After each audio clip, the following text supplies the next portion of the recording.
और अब बात करेंगे उन 3 बड़ी खबरों की जिन पर हमारी नजर रहने वाली है। और सबसे पहले आपको बता दें, खबर होगी सैफ अली खान हमला मामले से जुड़ी। आपको बताएं कि इसमें जो आरोपी है शहजाद, उसने अपना जुर्म कबूल कर लिया है। डिटेल्स आपको आगे बताएंगे।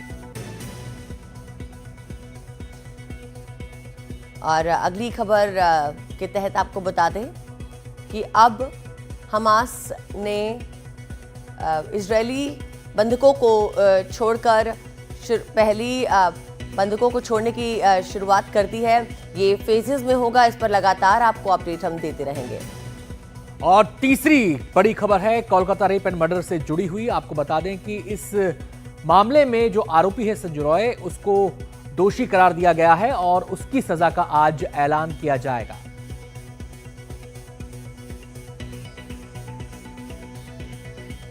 तो अभिनेता सैफ अली खान पर हमले के मामले में गिरफ्तार मुख्य आरोपी ने अपना जुर्म कबूल कर लिया है। उसने कहा कि हाँ, मैंने ही किया है। मुंबई पुलिस को संदेह है कि आरोपी पहले भी सैफ के घर आया था, क्योंकि वो एक हाउसकीपिंग फर्म में काम कर चुका है। साथ ही पुलिस को आरोपी के बांग्लादेशी कनेक्शन के भी सबूत मिले हैं। पुलिस ये जांच कर रही है कि आरोपी बांग्लादेश से कैसे और किस रास्ते से भारत आया। सीधे हम रुक करेंगे, हमारे संवाददाता पारस दामा हमारे साथ जुड़ गए हैं और जानकारी देने के लिए। पारस, अब तक क्या डिटेल्स सामने आ चुकी हैं? बिल्कुल, इस पूरे मामले में परसों रात इस आरोपी को मुंबई से सटे थाने से गिरफ्तार किया गया था, जिसके बाद कल इसको कोर्ट में पेश किया गया। जब इसको कोर्ट में पेश किया गया आरोपी को, तो उस समय दोनों पक्षों के बीच, सरकारी पक्ष हो या फिर आरोपी का पक्ष हो, दोनों के बीच एकदम कड़ी बहस हुई, जिसमें बहुत सारे पॉइंट्स जो है वो सामने आए। एक तरफ सरकारी वकील ने ये तक कह दिया कि इसमें कोई इंटरनेशनल कॉन्स्पिरेसी हो सकती है और इसी के लिए इस आरोपी का पुलिस रिमांड जो है वो बेहद ज्यादा जरूरी है। 14 दिन की रिमांड मांगी गई थी, मगर 5 दिन की रिमांड दी गई। अब ये बात भी सामने आ रही है कि जो व्यक्ति है आरोपी, वो पहले भी सैफ अली खान के घर गया हुआ था। एक पार्टी के दौरान जो है हाउसकीपिंग के काम के लिए शायद उसको बुलाया जा हुआ हो सकता है और ये शक जो है ये मुंबई पुलिस को है। मुंबई पुलिस इस बारे में पूर्ण तरीके से जांच कर रही है और इस पे जो है वो आगे की जो जांच है वो बढ़ा रही है। शुक्रिया पारस आपका इस पूरी जानकारी के लिए।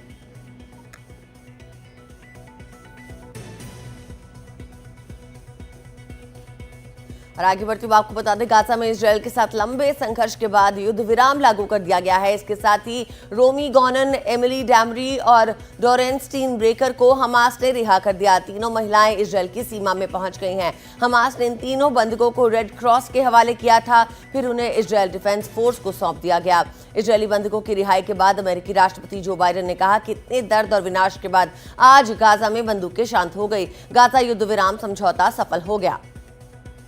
हमारे संवाददाता उमा शंकर हमारे साथ इस वक्त जुड़ गए हैं। उमा, ये पहले जत्थे की शुरुआत हुई है जिसमें 3 इजरायली बंधकों को जो है रिहा कर दिया गया। आगे कितने फेजेस में ये रिहाई हो सकती है? जी देखिए, सीज फायर का जो पहला चरण है वो 42 दिनों तक चलना है। अगली जो रिहाई होगी वो शनिवार को नियत की गई है, जिसमें 4 इजरायली बंधकों को छोड़ा जाएगा।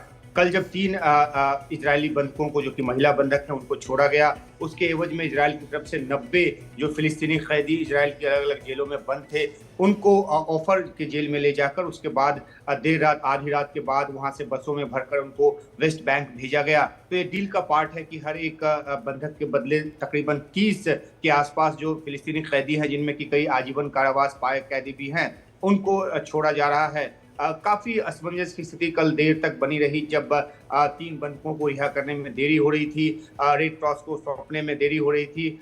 उस बीच ये जानकारी आई कि क्योंकि इन बंधकों को अलग अलग जगहों पे, अलग अलग ठिकानों पे रखा गया था, वहां से उनको लाकर एक सुरक्षित जगह पर रेड क्रॉस को सौंपा गया और उसके बाद रेड क्रॉस इन बंधकों को लेकर आईडीएफ के पास आई और आईडीएफ फिर इनको इजरायल लेकर आया। इसके बाद इनको अस्पताल ले जाया गया, जहां पर उनका परीक्षण हुआ और उनको जिस भी तरह की मानसिक तौर पे या शारीरिक तौर पे अगर कोई दिक्कत है तो उनको इलाज जो है वो दिया जा रहा है और वहीं पे उनके परिजनों से उनको मिलवाया गया। तो एक 15 महीनों से चला रहा इंतजार जो है वो खत्म हुआ है। हालांकि अभी भी इजरायल के पीएम बेंजामिन नेतन्याहू ने ये कहने की कोशिश की है कि अगर इजरायल की शर्तों को, जिन शर्तों पे समझौता हुआ है, हमास उसको अगर नहीं मानता है उससे पीछे हटता है तो एक बार फिर से हमास पर हमले शुरू किया जा सकता है। तो इस तरह की अनिश्चितता की स्थिति में हालांकि डील अभी आगे बढ़ रही है। पहले फेज का जो है वो 42 दिन जैसा कि मैंने बताया चलेगा और 16वें दिन पहले फेज के 16वें दिन से बातचीत की प्रक्रिया जो है वो शुरू होगी ताकि दूसरे फेज के सीज फायर के लिए जो चीजें हैं जो शर्तें हैं वो तय हो सकें। तो ये एक लंबी चलने वाली प्रक्रिया है, लेकिन देखना है कि किस हद तक ये पटरी पर रहती है। जी उमाशंकर, बहुत बहुत शुक्रिया आपका इस जानकारी के लिए। और अब बात करेंगे उस खबर की जिस पर आज सबकी निगाह रहने वाली है। कोलकाता के आरजी-कर हॉस्पिटल में ट्रेनी डॉक्टर से रेप और मर्डर केस में कोलकाता के सेशन कोर्ट ने मुख्य आरोपी संजय रॉय को दोषी करार दिया है और आज उसकी सजा का ऐलान होगा। अदालत ने 162 दिन बाद फैसला सुनाया है। सीबीआई ने आरोपी संजय के लिए फांसी की मांग की है। आपको बताएं कि इस मामले में न्यूनतम सजा आजीवन कारावास या फिर अधिकतम सजा मौत की हो सकती है।